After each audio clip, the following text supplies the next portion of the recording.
because every time that I tried to dim myself, whether it was, my personality or my looks, it backfires. People still worse about myself because I wasn't being my authentic self. I didn't feel comfortable in my own skin. And so I think, that's the whole point of all of this conversation is we should have been taught at a young age to accept who you are, love who you are, and not let outside influences affect it, and don't change who you are to make other people more comfortable.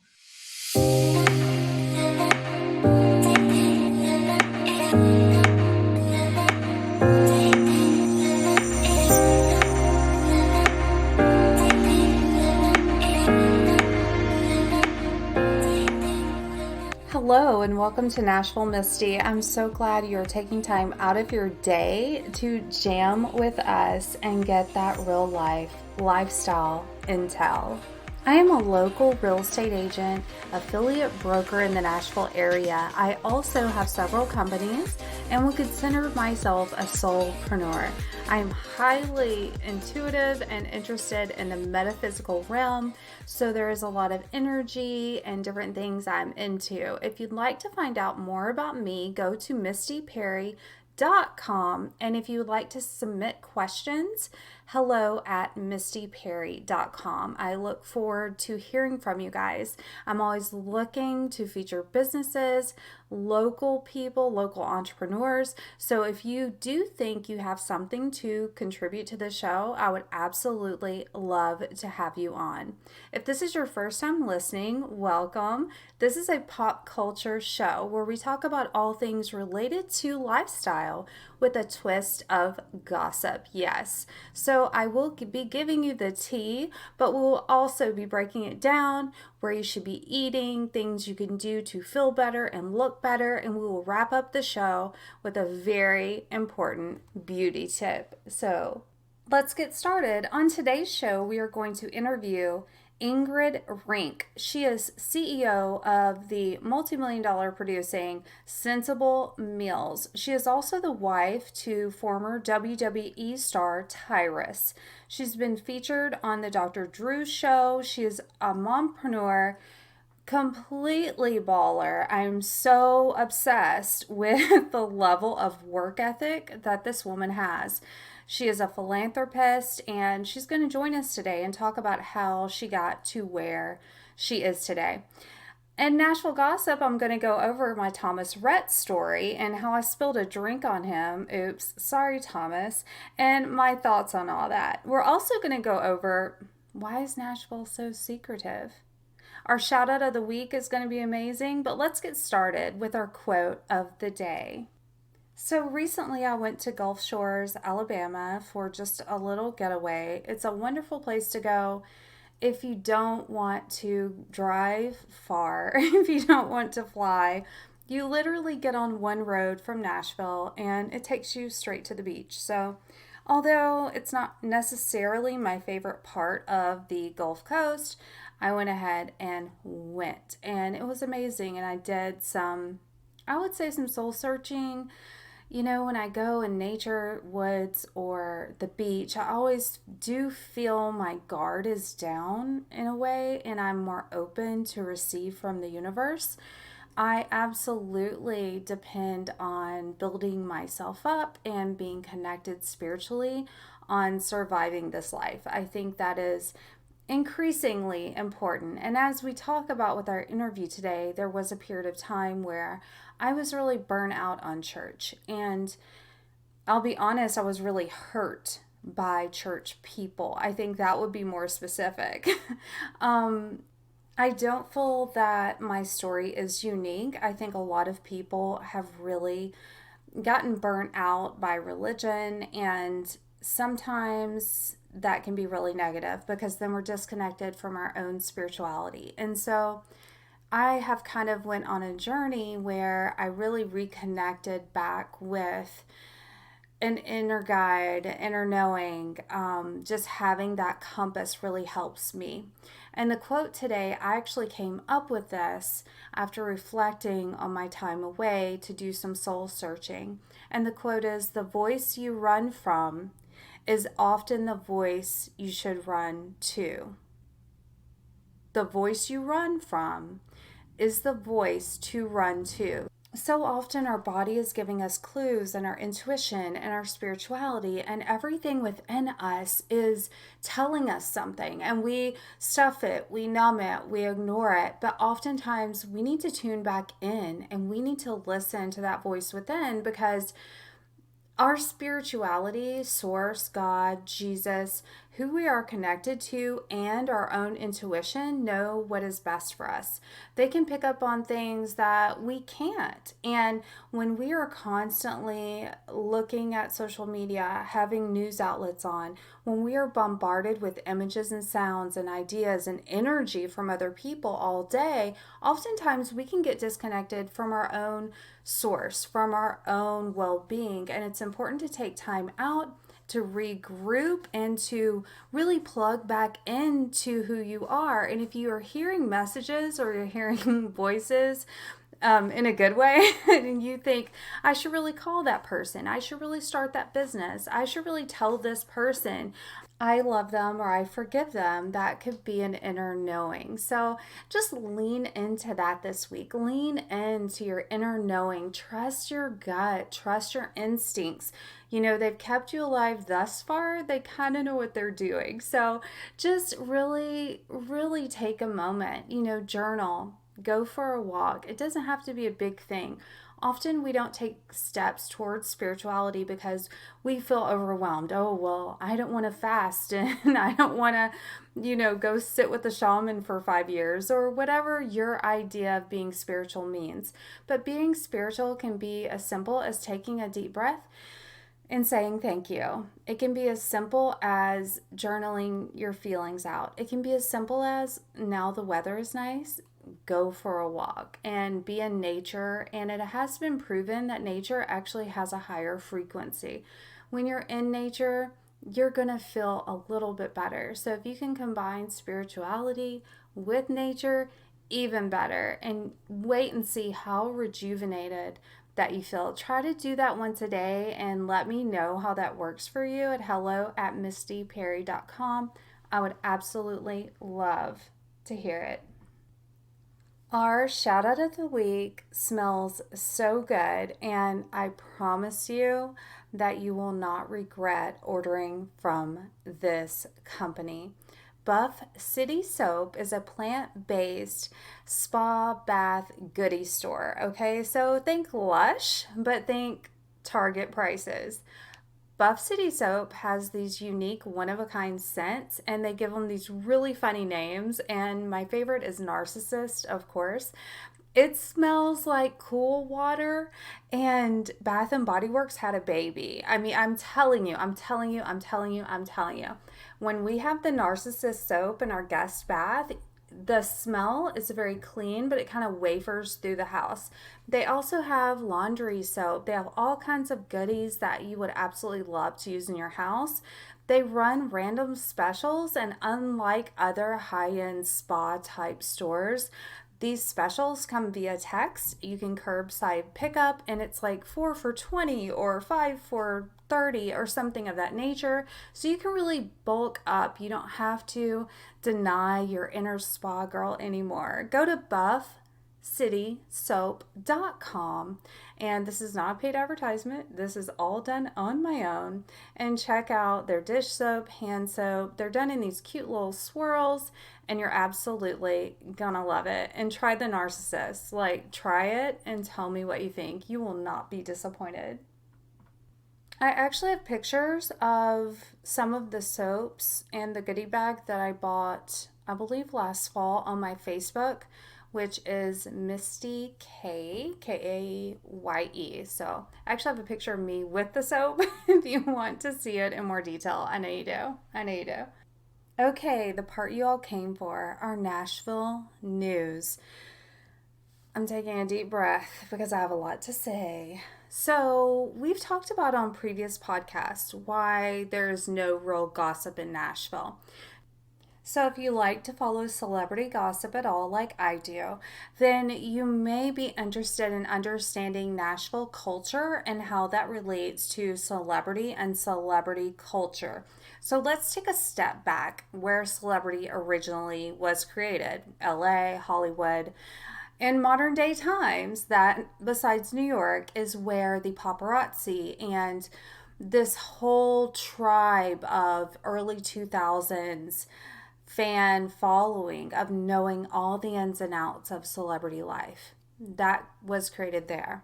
Now, Nashville culture is very different from LA culture, although there are a lot of similarities between the two cities, obviously, size difference, and several other differences. But as far as the celebrity culture is concerned, Nashville's unspoken rule, and this is insider intel. You're welcome. Nashville's unspoken rule is we do not approach, speak to, or treat celebrities any different than we treat anyone else. In the upper echelon of society in Nashville, which I have, as my dad say, rub elbows. I think that's like an early depression quote. Rubbing elbows.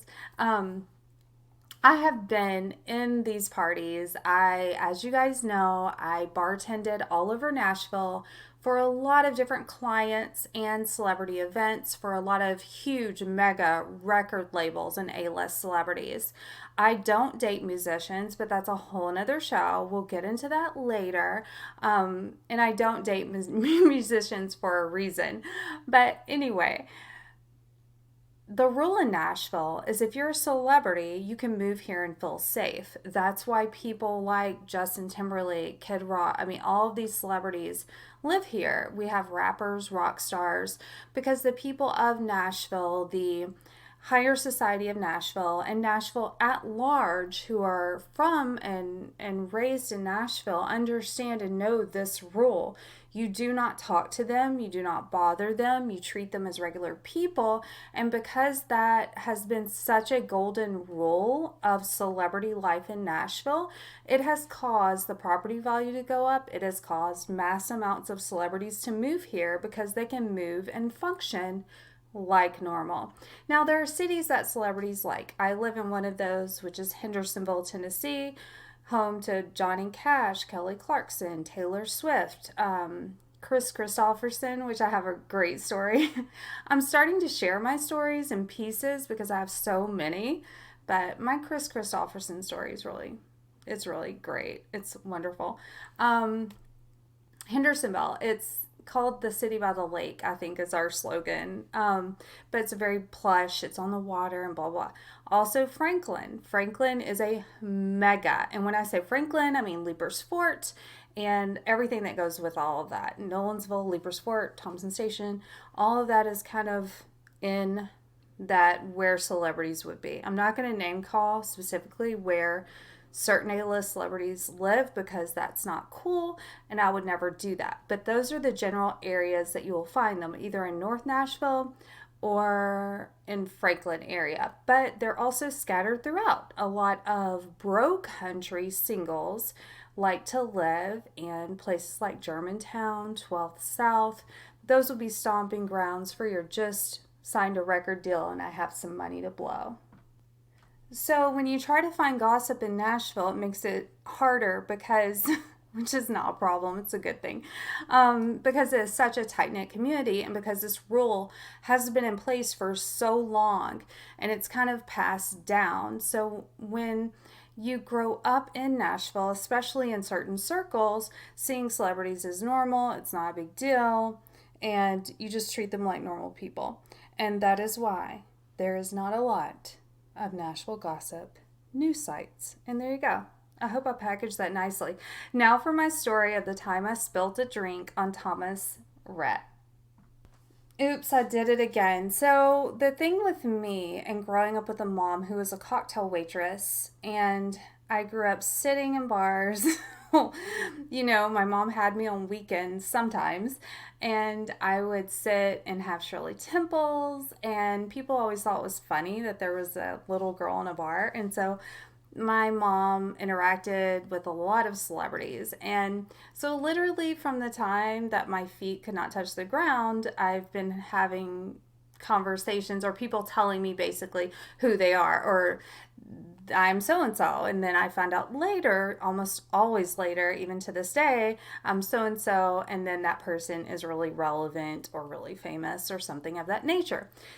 That being said, when I began to bartend and I began to go to parties and, really get close with certain types of people, people loved using me for parties because I did not really care. I don't date musicians. It's not really impressive to me. And I'm just not impressed by celebrity because that's something that I've grown accustomed to. So they would often use me for label events and parties. I am a really good bartender too, and I very dependable, look good, show up on time, do my job. So there was actually the signing when Thomas Rhett signed his first record deal, I believe was, and he flies in from New York, and it was actually a restaurant. They shut down the whole bar, and they had me serve everyone at the party. Now, I did not recognize Thomas Rhett at the time. I don't think he was famous yet, but I did recognize his father. So Rhett Atkins was there, and I knew that the was flying in, always a big deal. And they had shut down this particular bar in the Gulch, and I was to bartend for everyone at the party. So I kind of listened to the toast, and I'm not going to go into detail of what they said, but it was just basically to the effect of how brilliant Thomas Rhett is, and he's a great songwriter, and he wasn't going to go into music, and they decided he was, and all of this went on. And I believe this was some type of label signing celebration. I'm sure there's a better name for it. So at some point I realized, okay, this guy's famous, or he's about to be famous. Everyone's about to be famous in Nashville. Like, you're one date away. And he was with his wife, who I don't know her name, the girl that smiles a lot. And they were both standing there, and I'm like making the drinks, and they're all happy, and just really, they were way more happy than I was, to be honest with you. I just kind of wanted it to be over. And so I serve him his drink, and I think it may have been a gin and tonic. It was something either relatively clear or something with lemonade.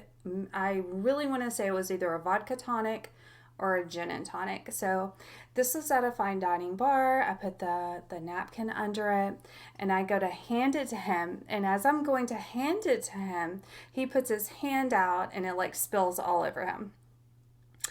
And now remember, he's not really Thomas Rhett yet. Like, he's just starting to be famous Thomas Rhett. And I was like, oh, I'm sorry. Honestly, I didn't care.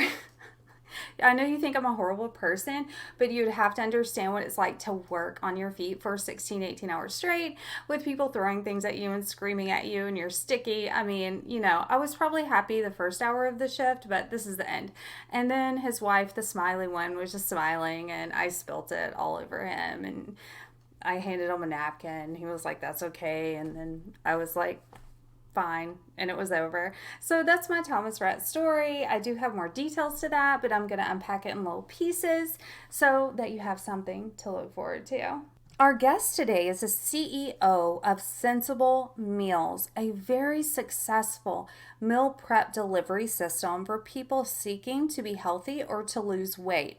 She is a successful mompreneur, philanthropist, and wife who is married to the former WWE star Tyrus. She has been featured on Dr. Drew, and she spends her time running her business, running her home, and running her family. And I am so honored that she could be here with us today. Ingrid Rinck. Well, thank you so much for being on the show. And I did a little bit of stalking last night, and I watched your Dr. Drew interview. Okay. And it was really, really good. And I really love the story of how you started Sensible Meals. So can you kind of just share with my listeners where all this began? Okay, yeah. So my son was actually diagnosed with type 1 diabetes about 7 years ago. I was, I think, 6 months pregnant for my youngest child. I was going through custody battles with my first husband. My current husband was on the road wrestling, WWE, cheating. We've been super transparent about that. So it was like the worst time of my life. I had no money, no support, and basically 2.5 children, and one of which was, just diagnosed with something serious. And so I had to start portioning out every single thing he ate in order to give him the right amount of insulin, or I could kill my child, and it was that serious. I hate to be blunt and say it like that, but that's exactly what it is. And so I started portioning his food, and a lot of my clients at my gym were interested. Well, can you do that for me? And of course I needed the money. So I was like, yeah, absolutely. $100, I'll do your whole week. It's actually cheaper than that now, but I started, it was $100. And as soon as I had my third child, I started eating it and shredded off over 100 pounds in like 9 or 10 months. So how And much so have you lost total? I say like 125, 130, I guess, based on my worst weight, which was 263 when I had her. So I don't know. I'm like 135 now. I don't even know the math. I don't really, once I lost 100, I was satisfied. And so like, then it kind of just became more of a wellness thing as opposed to a size thing. Yeah, I was looking at pictures of you online, and to be just really, really frank, Yeah. I could not tell. I mean, you're like you're very gorgeous, but I could Thank you. not tell in some pictures which was before and after, or maybe some I, were in the middle because yeah. I would look and I'm like, is that before? Like, and I could tell when you had posed Yeah. to kind Yeah. of show your way, but then other pictures when you're done up, you could not tell. Well, first of all, I think when you're overweight, you get really good at trying to like hide it and Hmm. stand behind people and sideways and whatever you need to do. There's a lot of pictures of just your face. But Hmm. yeah, so I've never gained back the 100 and something pounds. I've never even come close to that. But I have, right now I'm 135, but there's been many times where I'm 175, 180. And I always say those are times when my mental health is not the best. Something is going on in my life and I'm using that coping mechanism I've always used and kind of falling back in. But and I always felt really guilty about that and embarrassed, like, oh my God, I put on 30 pounds and, I'm supposed to do better than this. But the more that I'm going to therapy and studying about it, coping mechanisms aren't always the healthiest thing to do. But what would your other option be? Yeah. And you And talk I've about heard, that a lot, that you're thankful that you had that coping mechanism and yeah, not another one that would have killed you, you know? absolutely. Yeah. And so, although most people don't know when to stop or seek healing, so their coping mechanism ends up becoming an addiction and a way of life, that's the difference is coping mechanisms are healthy in a sense, but they have to stop at some point. You got to fix your life. Yeah, I'd never looked at it that way. Like, if you gain weight, don't beat yourself up. That was the coping mechanism that your subconscious chose. It Right. wasn't, and my kids will pick on me because I'll do like all day shopping and Right. caffeine and then work Right. out and get kind of manic. And they'll kind of lay into me. And I'm like, it's not meth. So let's reevaluate my I know it shopping sounds so because, bad to say it like that, but some people will go and do, have sex with a bunch of people, or some people will go spend tons of money that perhaps they don't have. They'll gamble. So if eating for a short period of time and gaining 30, or something like that, the way I'm starting to really teach people is like, quit beating yourself up because all that guilt does is make you eat more. yeah, Just exactly. acknowledge it, accept it. You used it. It's not really a super unhealthy coping mechanism. And now let's move on from it. Okay, well, I love your workout routine and I hope you're making a DVD or something. I mean, I like watch you like you're younger than me, but I look up to you. I'm like, okay, this is what I need to be doing. Like, I need to be planning the house and yeah, and the husband and the company and you created, talk about this workout routine where you mix you're kind of contouring your workout routine to fit your body and exactly what Right. you want. Talk about that a little bit. All right. So I have been a dance instructor and a fitness instructor since I was 15 years old. So although I always yo-yoed with my weight and struggled, that was mainly a diet problem. I've always been physically fit. Even when I was obese, I could run circles around anyone. I was pregnant with abs. Like I love to work out. I was a really great trainer. I love choreography. And so my entire career, people have said, are you, back in the day when we did DVDs, are you going to do DVDs? I had major companies who wanted one of their trainers and travel the world training other trainers, but I had small children, so I couldn't do it. So I always said no to everything. And kind of when my food company took off and my packaging company and other ventures I have, I kind of just put fitness to the side, even though it's like my first passion, it's something I actually enjoy doing. And really with COVID, it forced me to like step back into it and in this, in a room by myself, this giant room, no one could be there with me. And I basically didn't have the audience to play off of anymore. Like when I teach a class and it was just me and a mirror and the music. And I fell back in love with dancing again.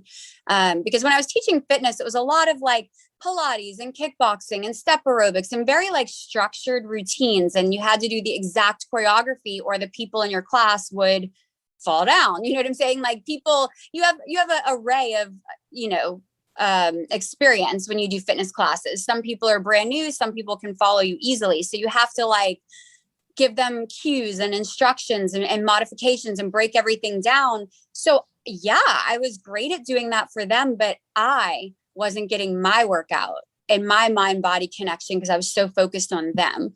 And so past year, just being by myself and not having to talk and teach and cue and choreograph has been amazing. I kind of started posting it just because I was like proud of myself and people were, please post this. Like I want, I was a dancer growing up and I want, if I can follow you. And so that's kind of what I've done. I definitely think I would like to do some type of app. It's like to find the time, I think I almost need someone to just come do it for me. Like, hey, I'll be there at 10 o'clock. You film, you put it up, you do everything. I'll just do the class. Yeah, I mean, I'm not at your scale as far as your business is, but in my own life, because I'm an entrepreneur and a mom and all of that, I definitely am getting to a point where I just want someone else to do it. Like I'll create the content, I'll show up, but I want someone else to do everything, like just take over and let me just make stuff and create stuff. Yeah, I think like when you have a passion and a talent or a gift, a lot of people say you want to share it. And the problem is, as technology changes and the world changes, when you're trying to also be a mom and also take care of your own physical and mental health, it's just a lot. It's a lot to learn. Stuff. And then unfortunately, I've had a few instances where I do pay people or companies to do things and they kind of don't do exactly what you thought they were going to do. And so then you get, I don't know, I've been burnt a few times with like websites and stuff because I don't understand it. Yeah, And well, you have a teenager too, right? I have two teen boys. Mine are 16 and 17. okay, so mine, all my kids' birthdays are coming up. So almost 19, almost 16, and almost 7. So you know what I did? My son, I'm giving him some of my social media and then paying him. And that's working out great. I'm like, oh, I never thought of this, but you're here and I'm giving you money. And Yeah. so I'm going to try that next. I paid Bluehost. I don't know if you know about Bluehost. No. Bluehost like creates the website for you and they'll create your content and post it to social media. So we were paying like 2 or 3,000 a month. And I get on Twitter one day and they have a stock photo. Like, and I would never do that. Like, I Right. would never just have a stock photo with a quote or something like, Yeah. my stuff's very filtered, very cheesy, very feminine, very girly. And Yeah. and I fired them because I'm like, this is stupid. Like it's not, so it has to be organic, Right. come from your heart. And I know there's a lot of girls that just give the person the picture and they write the content, but they like text it to the social media manager or something. So I have for my businesses, I have actually 15 or 16 people who do work my social media pages for my business. And you're right. I hired companies before and I didn't enjoy it at all. So these women are all, they either work in my office or they're an ambassador for the brand and they rotate through. And at least that way, like they actually eat the food. They actually know me. They know how I talk, and there's like a fake, regurgitated answer. I can't stand that. So I have that part, but like whenever it comes to websites or apps or it's just so over my head. It really is. So that's why I just, I'm like, I'm just going to post it free right now because I don't have the time to deal with it, but I'm proud of it. And I think other women can benefit from it. So I just post it like once a week free when I have time. Yeah, your arms look great. I don't know where, because I, when I see you, I'm not seeing the whole thing. Yeah. So I can't really tell. I'm like watching it, trying to see what you're doing with your arms. I'm like, okay. She keeps doing legs. Like, I want to see what the heck she's doing to get these arms. Oh, it's yeah. If you go to like the YouTube videos, and I mean, I haven't been on your YouTube. Okay. I just started it like a few months ago with, when I did these workouts. And I mean, I work out every day, but I only film like once or twice a week and post it. But yeah, I do like at least 20 minutes of just straight arms. And then a lot of the body weight stuff, you're using your arms to hold you up and maneuver you around the floor. So I will check out your YouTube video. And then how I first saw you, and this just struck such a chord with me, and I've been wanting to address it, but I'm not sure how to address it and not sound arrogant, because this is a difficult topic because I don't feel that anyone talks about it. Right. But this thing where, and I just saw one of your videos, I think yesterday, and you were talking about, have you ever seen a pretty girl hate on another girl? And no one had an answer. So no one had an answer, not one answer. Not one. And those people like to they don't ever shut up on social media. So no, that was my point, is that obviously I'm not walking around going, I'm a supermodel or you're humble. You're very humble. But you do know that, if you were a more attractive person or not. And my entire life, even as my daughter's age, who is 6 years old, I have vivid memories of my friends' fathers looking at me inappropriately. Yes. I was never touched. I was never, nothing like that. But knowing as a small girl that their wives would then get jealous of their husbands looking at me, and then it got worse as I got to be 12 and 13 and treated me as if I was the other woman. And this happened in my own family as well, with family members. And so I didn't understand it at the time. At the time, I thought, what is wrong with me that all these women dislike me? Okay. Because that's what I did. I internalized that until I was 27 years old. I thought there was something wrong with me. Absolutely. Was that your reaction as well? Yeah. And that's the thing. That's what would always bother me, is when people, movies like to portray the really attractive girl, blonde, whatever, as the rude person. But I have never experienced that. Every person that's ever bullied me, looking back, like, they had a lot to worry about in their own life. They should not have been picking on someone else, and I shouldn't have internalized it, because when they were making fun of me for having a big butt or, girl, your butt is fine. Your butt is like luscious. I'm like, you have butt implants? And then I think you addressed that. I was like, no, I don't have butt implants. No. And I actually hated my legs and butt my entire life because people would make fun of me for it. Now I'm realizing it's because it was one of the things that made me stand out. But I didn't know that. I didn't have a mother who said, girl, you look good. Like, that's what makes you strong. That's part of you. I didn't have that. I had, well, cover it up with a sweatshirt, or that's why you didn't, get picked. Well, I always got picked for dance team, but she would say things like, well, that's why you're in the back, because you need to lose some weight. And I was never big ever. Yeah. And so I just didn't have the strong self-love and home, like the backbone at home to be able to stand up to being bullied. And so I internalized it as, what is wrong with me? Why do these women not like me? Why was I not invited to the sleepover? Why was I, well, now as an adult, I look back and I know absolutely why. And I just felt like it's hard to say because unfortunately nowadays, when you say anything that is against the grain, all of a Mm. sudden a shamer, you're making fun of other people, or you're stuck on yourself. And that's not what it is at all. It's just, this is my experience, and I'm finding that a lot of other women had and shared the same experience, that they became people pleasers. They ended up in relationships with narcissists because they're a people pleaser and because they have no self-worth, and they're constantly trying to make people like them. And that's exactly what I went through. Yeah, and I've wanted to unpack it and present it, and I'm starting a blog, which I really love blogging because you can do it when you want, but I don't want to present it in an arrogant place. No, I didn't ask for this, I you didn't know? ask for anything. People just give Yeah. you things, and then other people hate you for it, even if it's attention or, and I call it pretty tax.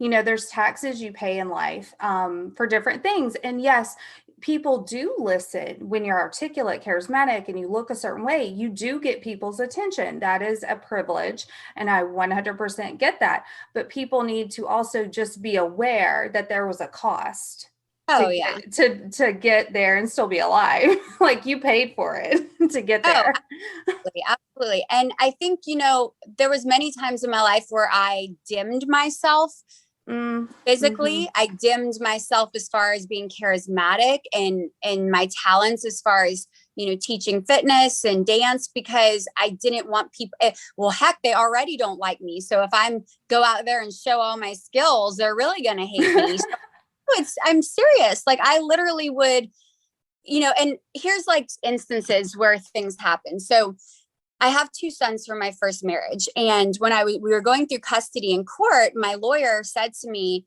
he said, make sure you wear clothes that are about 2 to 3 sizes too big, because, we don't want you to look too attractive. And I'm thinking, why can I not be, first of all, I don't dress scantily clad when I'm Right. You going. would be appropriate Yeah, anyway. I wear knee Yeah. length. I wear knee length. I wear high necklines. I actually just like that aesthetic. And he's like, you're just really curvy, and we don't want any of the women, the moderators, the judge, whoever may be, to dislike you and affect your case. Wow. And Wow. hurt my Whoa. it hurt my feelings, because I was like, wow, like, why do I have to hide who I am to save my kids? So every time I went to court, I literally would go to like a Belk or something and go buy some crappy black or gray oversized bag of a dress, no belt, no kitten heels, to make sure that like I didn't look attractive. Why did I have to do that? I had my ex-husband's lawyer, who was a female, say inappropriate things about my body. Oh, well, Well, she looks this way and this and that. And finally, one day in moderation, I said to her, you have on a mini skirt that is leopard, 4-inch heels, and a full face of makeup. The difference is you don't have a body. Like I had lost it. Like I was pissed, because yeah. how dare you sit there and talk about my body? You're embarrassing me. Like I can't change my shape. Like this is who I am. And I think I had just hit my breaking point of like, F you. Like just because you don't have curves, how dare you sit there and talk about my body and then try to translate that into I'm not a good mom, which by the way, I won full custody. I've always had full custody of my kids. He has like visitation, but it was just things like that in my life that I went through, of why women were just mean to me and thought about me in a certain way that I wasn't. And I didn't have the guts to stand up for myself until as I've gotten older, I have guts now. And I want to talk about it because I want girls who are 15 and 25 who are having the same thing happen to them not have to have 10 or 15 more years of not standing up for themselves, Oh, yes. Oh, you're preaching to the choir. Absolutely. And I think the difference, the the main like pivot on that is because I know there are gorgeous women who don't struggle in this area. There are gorgeous women who don't let it get to them. They have, but I think they were nurtured younger Yeah, and taught. They were yeah, taught the way of women, the way of the world with attractive women. And this is happening to you and it's right. nothing to be ashamed of. You're not doing anything wrong with your body. You're beautiful. And they're able to kind of insulate and protect their heart and spirit when they go through puberty, as opposed to someone who has no idea, oh, why is everyone mean? Like, what is going Correct. on? Like, Yeah. you No, walk in you're a room and people are staring or getting quiet, and you're like, what is well, happening? it was teachers, both male and female, who did it to me. Mm-hmm. Inappropriate comments, inappropriate whispers, gossip, conversations, saying things about me that weren't true.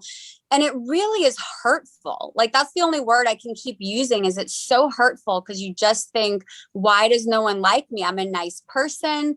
I go out of my way to do things for people. And I never said a mean word about this person. Why are they so hateful to me? And you just don't know. But you're right. I don't want to sit here and bash my mother. She's still alive, and she wasn't like, I wasn't physically abused or anything like that. But as far as emotional support or love or teaching or affection and how to be a woman or a little girl, even, I didn't get that. And I think that really hurt me as far as me standing up for myself. But I will say, one thing I think it gave me is great empathy for other people. Like, I Yes, it that does. It's like a came, brokenness, and you can feel other yeah, people's pain, and you really yeah, relate to them, even though it's a different issue.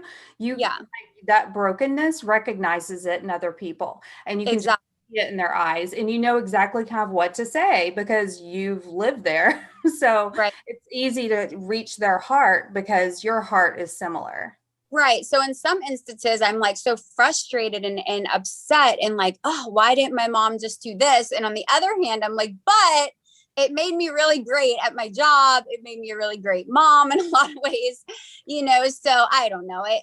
Life's a journey. I mean, we can't go back and change things. I think we just have to try to make it better for like our kids. Yeah, and I think when you're the first person to kind of be in tune spiritually, that you're kind of breaking some of the ancestral trauma, and there is work, there's shadow work and things that go into like you're the first person that no, my kids are going to be raised differently. And when you Right. break that, you're breaking generational curses, and it's very powerful.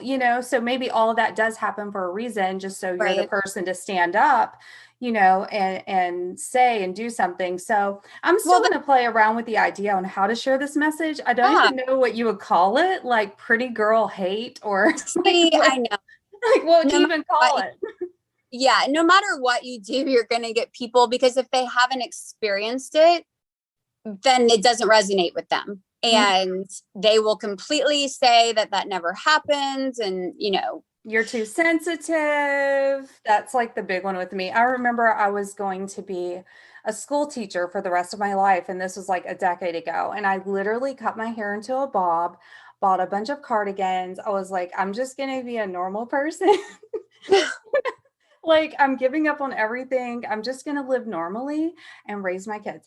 And it was still happening. And I'm like, you know what? Forget it then. Like, y'all are going to get whatever you get. I'm just going to you be know normal what? You're the rest absolutely of my life because you would hate me anyway. So, right. whatever, because you can still pick up on this pretty girl energy. So, And you know what? I think that that is something to be said for that, because every time that I tried to dim myself, whether it was my personality or my looks, it backfires. people still They're like, no, I know you're pretty in and there. I Stop felt like even worse about myself, because I it. wasn't being my authentic self. I didn't feel comfortable in my own skin. And so I think, yeah, that's the whole point of all of this conversation, is we should have been taught at a young age to accept who you are, love who you are, and not let outside influences affect it, and don't change who you are to make other people more comfortable. No, absolutely. And I'm not sure how long you've been married. And I know you talked about your custody battle, and that's kind of out of that trial, your whole company was kind of born all in that same period. And when did you meet Tyrus? So I'm bad with dates, but I think we've been together 9 years Oh now. my, Yeah, congratulations. thank you. So yeah, but really, he was terrible. Like up until probably like a year and a half ago, he was terrible, like a terrible friggin' person.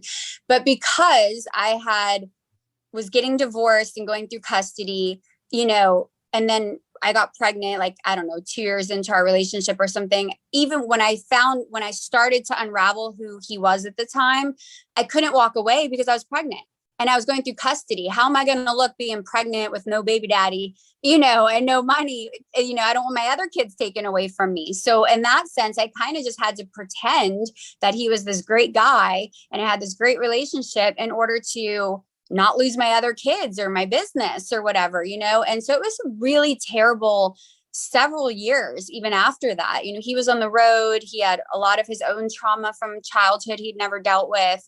And it really, I guess it was maybe a year and a half ago, was the first time he dealt with his issues and started going to therapy. Because I basically was like, if you don't go to therapy, not only together, but on your own, and fix yourself, you will never ever see us again, ever. Like, we're gone.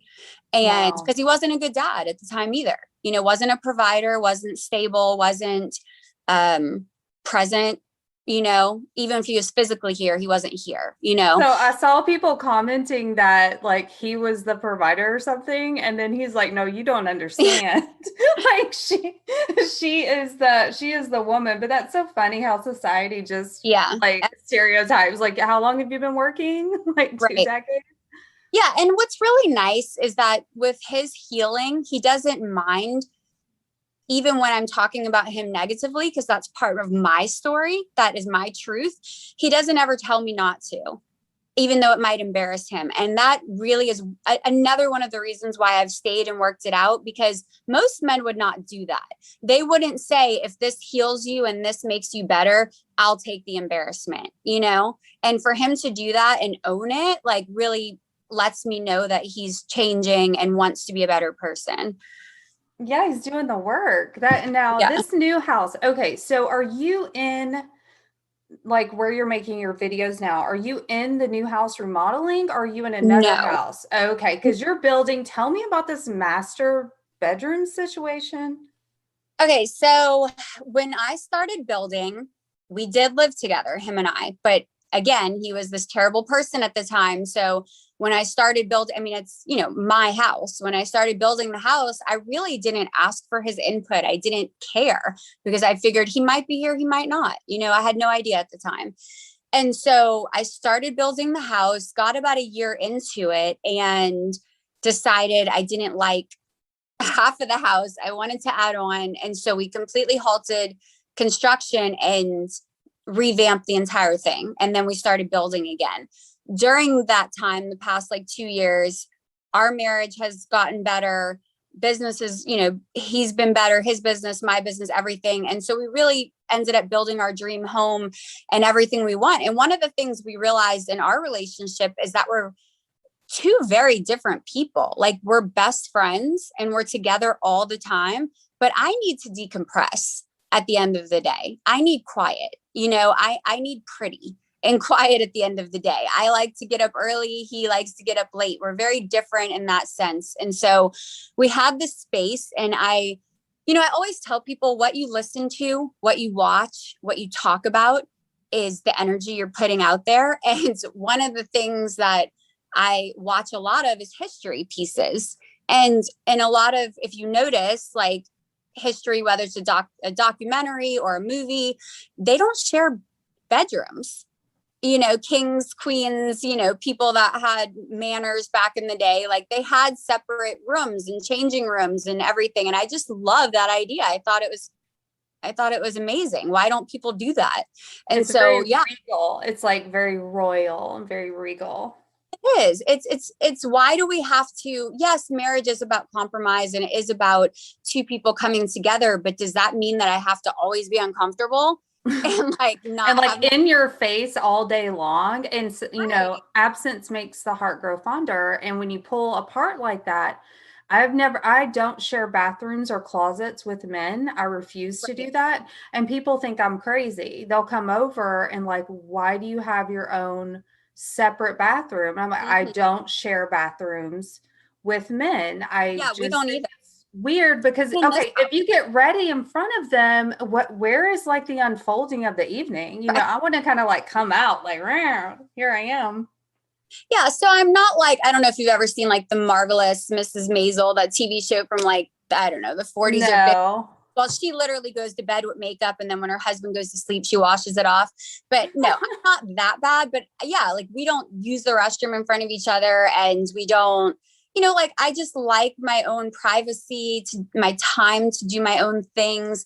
And so we had this space, and I just figured, why not? Like, why? Just because everyone else does it the other way, we have to? No, this is my house. I'm gonna do what I want.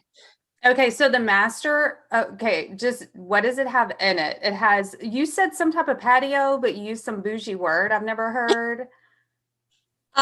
So I have a garage. So the master downstairs is, I guess you would call it mine, like the girls' master. It's pink. Everything's pink, which Stop pink could it. be cheap if you don't do it correctly. But if you do it right, which I think I have, it's so elegant. Joan Rivers had a pink house. Zsa Zsa Gabor had a pink house, and I just fell in love when I looked at their stuff.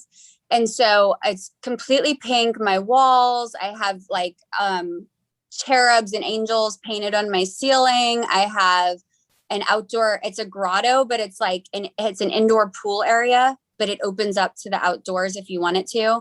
And then like I have like my sinks in my master are all like cherubs with flowers in the sink, hand painted flowers. And I have a floating staircase, which is pink. So it's very girly, very, very girly. That sounds amazing, and I cannot wait to see it. I know you're going to do a tour. I hope you do a tour when it's done, Yeah. like a whole Yeah. video tour. Yeah. It sounds just absolutely gorgeous. We have two more questions, and then we're going to play a game. Have you heard about the Rachel Hollis controversy? I've like seen blips of it on TikTok, but I'll be honest with you, I've never read her book. She doesn't appeal to me as a person before this. I'm not a person that when everyone likes somebody, automatically likes them. I'm just not, because like when everyone read that 50 Shades of Grey and everyone's like, ooh, I'm like, y'all are boring. I Yeah. kind of was like, seriously, y'all are getting Yeah, so excited. she didn't appeal to me. I had a very I was married to a TV evangelist, so I had a very Okay. Oh, traumatic wow. spiritual, yeah, girl. Oh yes. I was an usher and he was my pastor. Oh my Um God. yeah, and Benningham was there, Joel Osteen. I don't know if you know those people are TD Jakes. Like he was Yeah. like, yeah, we were like at the mega level. Oh, So wow. yeah, I was like really turned off by like spirituality and Christianity after that for a long time. I've kind of came full circle back Mhm. around. But it really took me some time. And she was like a Christian based author. So, it really didn't appeal to me because I'm like, okay, I've done the church thing. Like I don't need someone how tell me not to Sometimes play small in church. look It at just didn't appeal someone, to me. but sometimes you can look at someone and tell that they wouldn't like you. Yeah, yeah, I know. And I'm like, I'm that's what not I her felt about people. her. That was the Right. vibe. I felt like if I had met her, she would have been rude to me. And so she never appealed to me. Yeah, so I've been covering her because of the toxic, well, they're calling it toxic positivity and things like that. So I just didn't know if you had any thoughts on her situation. But the whole thing, yeah, I wasn't a follower of her. I probably know more of her because of the controversy than Right. her So I material. will say this though. Let me say this. I've never read her book. I don't know anything about her. I just personally, years ago when she was popular, didn't get the vibe that I wanted to follow her. So I didn't. But what I will say is seeing all these people go after her and like make these whole, why? Mhm. If you don't like someone, just ignore them. If you don't like, Yeah. then don't buy her crap. Like, why do you have to go and, hound someone and like dig into every part of their life and make fun of them and mock them and then gang up, get other people to form a gang and in a Facebook group? Like, why? That is not good either. That's terrible. No, it's bad It's energy and it's like a mob yeah, mentality and it's all negative, very it's terrible, but negative, very bad energy. their daughters are watching them do that. And the sad thing Mm, is they're sitting there talking about it with pride. Oh yeah, screw her. Look what I did. Look what I did. And I just want to say, like, yeah, I am looking at what you're doing. You're bullying and ganging up on another woman just because you don't agree with her. And that's what yeah, I find it really interesting and I've already covered her once defending her because they came after her for being too positive and I'm just like there is no such thing, and that whole thing. And then it's just extremely fascinating to me the passion with which millennial women hate her. Like that to me is intriguing. I want to know why, kind of where that energy is, like what's going on with that. So I'm going to do another podcast about generational jealousy and mm-hmm. how sometimes we can be triggered by people, just in different ways from different generations. I know a lot of people are hard on millennials, but that could be a projection of, well, my life sucked. Why doesn't your Well, life have to suck? You know what I mean? there, there's definitely, something to all of this because let me tell you this. So I live in a small town outside of New Orleans, Louisiana. This is where my business, all of them started. And although there are a group of women here who have supported me from day one, whether it was gyms, food, children, I mean, there is a good core of women here, but that's it.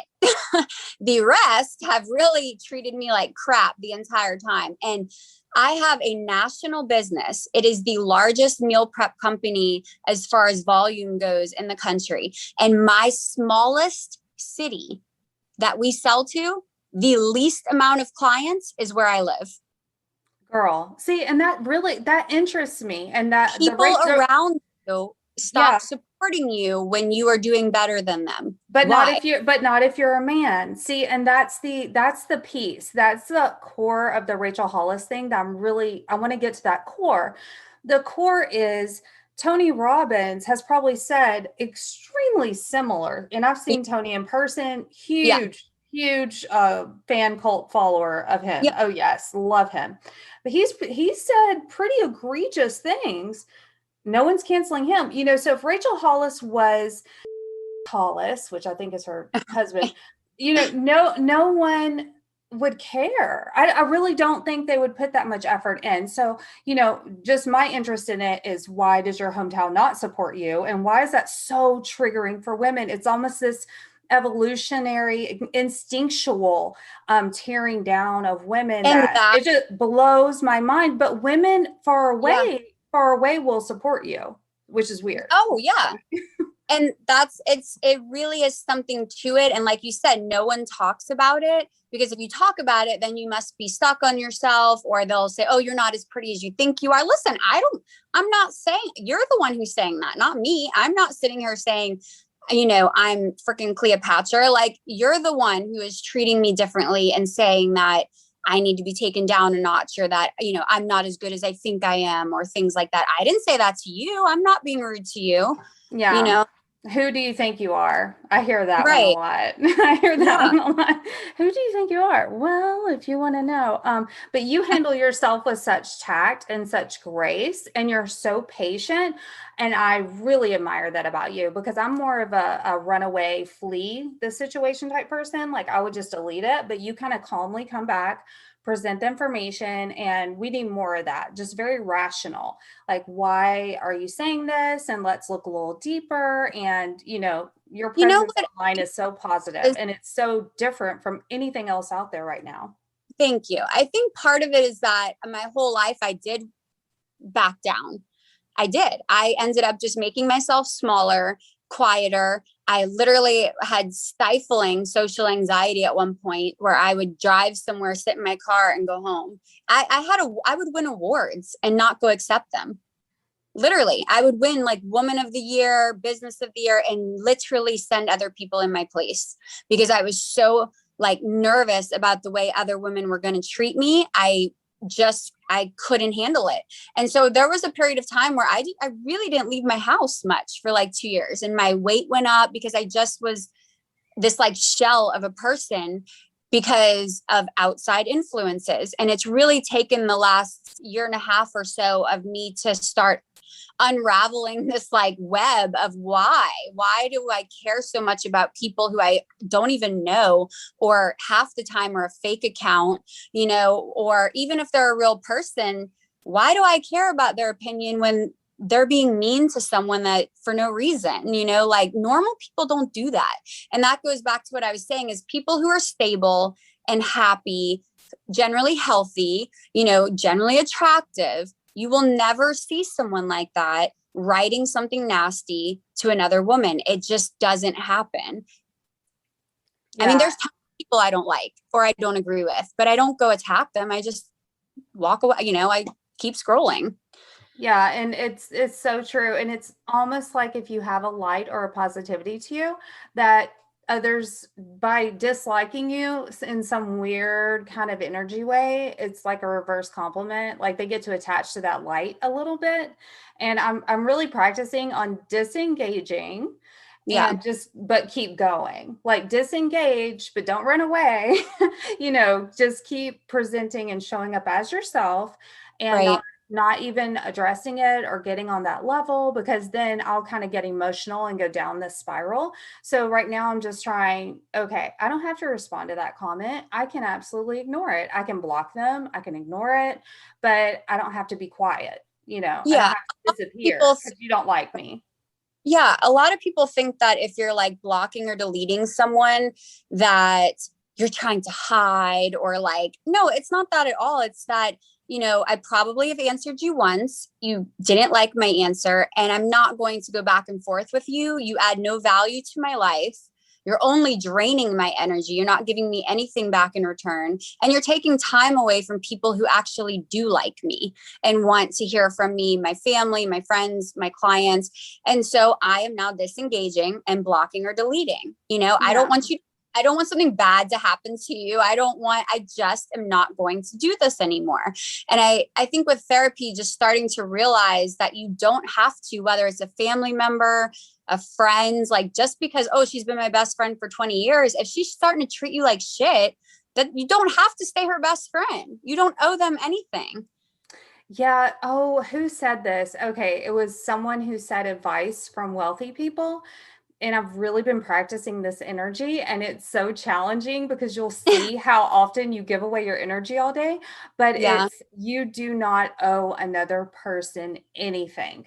Right. Absolutely nothing. You owe no one an explanation. You owe no one a reply. I mean, of course, not your family and in moderation, but overall, so many people will try to kind of bait you during the day to get that Oh, yeah. negative reinforcement. And I started like 2 weeks ago, and it really holds your energy into you. Like it helps magnify the good energy you have because you're not playing offensively all day, like, battling Yeah. all these So people, one and thing you're I keeping it. realized, yeah, like now that kind of how you are, like you're self-evaluating, which I think is a problem. I don't think most people do that. I really don't think most people self-evaluate. And but with doing that with myself, I pick up on little things that I did. For instance, like if I'm asking a friend for something or even someone a peer, I always start off with, don't be afraid to say no. If you do, I understand. Do not feel like you have to say yes to me. But, and then I ask for something because I know what it feels like to have people always trying to get energy from you. And I don't ever want to make someone else feel that way. Yeah, and I always tell people whenever I make plans, I'm flexible. Like I'm not going to get mad at you if you change Yeah. plans or need to change the time or the day. Just you let me know what you need and I will do that. Okay. I have one question for you, then we're going to play a game. And thank you so Okay. much for being on the show. You've been an amazing Yeah. guest. And I think these topics just need to be talked about. And you're such a bright light on social media. And I am looking forward to whatever comes next for you. It's just going to Thank grow you. and grow Thank and you. grow. Okay, so is Dr. Drew nice? Yes, him and his wife are super nice.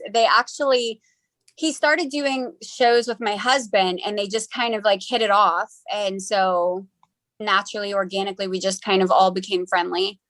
Oh, that's so cool. Okay, so now we're going to play Instagram roulette. So I have your Instagram pulled up and I'm going to blindly scroll, and whatever I stop on, I'm going to describe the picture to you and then you can tell me about it. Okay. So I'm going lots of pink.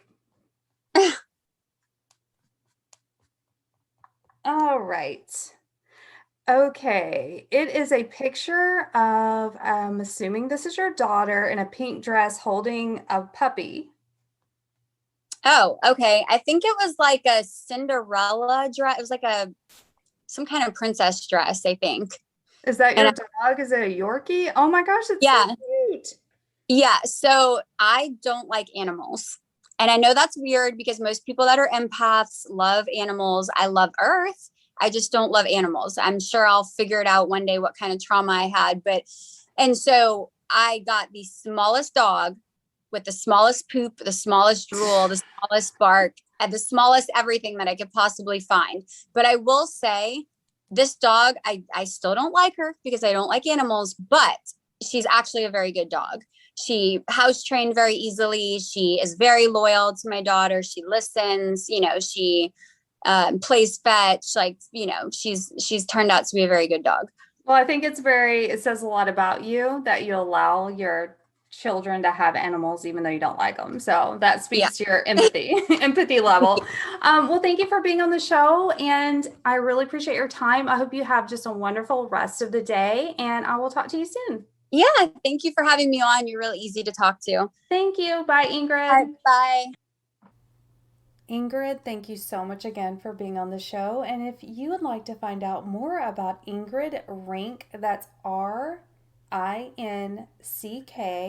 She is Ingrid Rinck on Instagram and TikTok. I highly recommend the TikTok. When I tell you, she will help you get your house and your body and your spirit right. I mean, she is firing on all cylinders. So definitely go follow her. And to find out more about her meal prep system, it is eatsensiblemeals.com. So give her all the follows, all the loves, and all the likes. And for our beauty tip of the day, I went into Ulta to get my normal foundation and it had been discontinued. And it was Stila full coverage with concealer and a mirror on the top. It was phenomenal. And while I have not yet figured out what happened to that, again, being open to the universe and open to suggestion, I asked the awesomely beautiful woman there if she had one. And she walked me over to a Color Pop full coverage foundation called Pretty Fresh. Now, I know that sounds super basic, but listen, guys, it is packed with hyaluronic acid and coconut water. When I tell you, every time you put on this full coverage, it is going to treat your face with moisture, anti-aging properties. Hyaluronic acid actually reverses the signs of aging. I've been doing extensive research and study on this, so trust me, the number one thing you can do for your skin is to hydrate it. The number two thing you can do for your skin is red laser, vampire facial, Botox. I'm being real. I'm telling you. I'm not going to sell you a whole load of serums that do nothing, which is what a lot of people do. Number one is hydrate your face from the outside. That's sleep and moisture. Wake up, rub it down in shea butter, cocoa butter. Now, if you're oily, of course, modify. But this is science. I'm not talking about my personal opinion. Scientifically proven to look younger is one, hydrate your face from the outside. Number two, is to have something that you would get at a boutique spa or just plastic surgery office, esthetician level. That's your red laser, that is your vampire facial, your microdermabrasion, your Botox. Those are the top two ways. And your third way, the only thing that I would suggest that you buy are products with hyaluronic acid in them because scientifically it proves that they will take on the battle and fight the battle of aging for you. So this full coverage Color Pop is called Pretty Fresh, and it has these wonderful ingredients. It's also vegan, it's oil free, and I highly recommend it. The price point, you're not going to believe it. It was like a third of what I normally pay. So big, huge fan, and that is your beauty tip of the day. Thank you so much for joining Nashville Misty today. I hope you learned something, feel a little inspired, maybe sparked some creativity or some life change for you, or maybe just entertained you. Thank you for listening. If you have any questions, please send those to hello@mistyperry.com. All my socials are Nashville Misty, and I would absolutely love for you to follow me, send me questions, subscribe to this podcast, and leave a comment. Whatever you do today, make sure that you follow your joy, and I will see you on the next podcast. Have a great day.